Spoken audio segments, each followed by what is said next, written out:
Hi, my name's Matt, and I'm going to talk you through Roman blinds and how to place an order on our website. So if you find the fabric that you're interested in, select made to measure Roman blinds, and then choose whether you want to order a single blind, 2 blinds, 3 blinds, or 4 blinds, 5 blinds. If you select more than one blind, then they will all be the same size.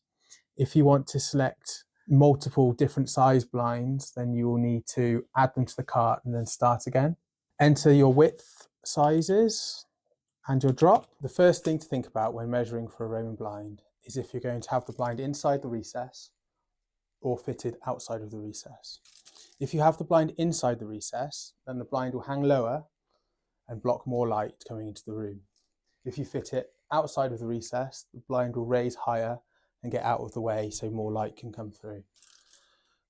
If you're fitting the blind outside of the recess, then we recommend measuring between 10 and 15 centimetres above the window, down to where you'd like the blind to fall. This depends if there's something in the way, like a radiator, then maybe do it just above. If there's nothing in the way, then it's nice to have about 10 centimetres below the sill.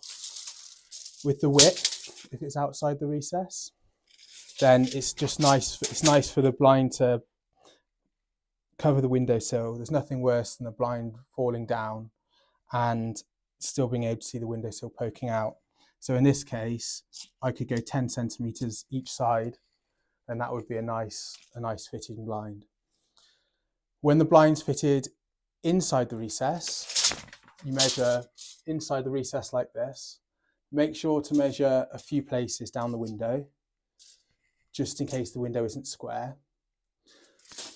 I usually subtract 1 centimetre, between 1 and 2 centimetres from the width of the blind to allow it to fit in nicely and raise up and down without any obstruction.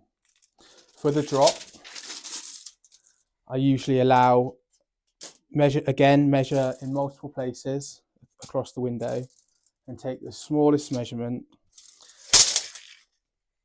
and I usually subtract about half a centimetre just so the blind sits just off the sill when it's down.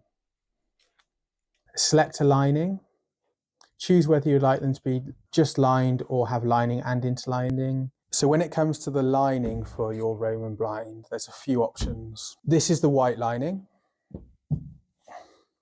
This is the cream. This is the ivory. Those three are all the best quality linings that we can get. This one is the nap lining. It's slightly brushed, as you can see.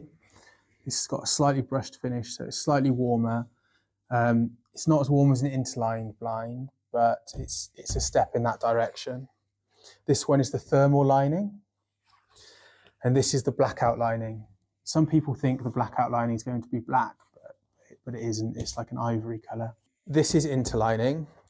This is the best thing to use if you're wanting for warmth and insulation. The interlining will go in between the lining and the face fabric and run right to the edge, and it gives a nice feel of the blind. When the blind raises, the pleats are nice and soft, and it improves the look of the blind a lot. A lot of people who have interlined curtains and blinds never go back. So visually, this is the difference between an interlined blind and one that isn't interlined. This blind has been interlined. So can you see it's just a bit thicker? The pleats are quite smooth, and it just looks like a nice blind. This blind is just made with just standard lining. So the pleats just aren't quite as smooth, but it's still a nice blind.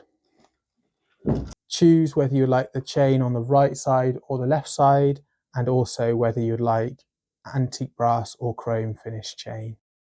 Then it gives you an overview of what you've selected with the price, and then to place the order, click the terms and conditions box and continue to the checkout. We're a 4th generation family business, and all of our Roman blinds are made here in Great Malvern. We deliver all over the UK.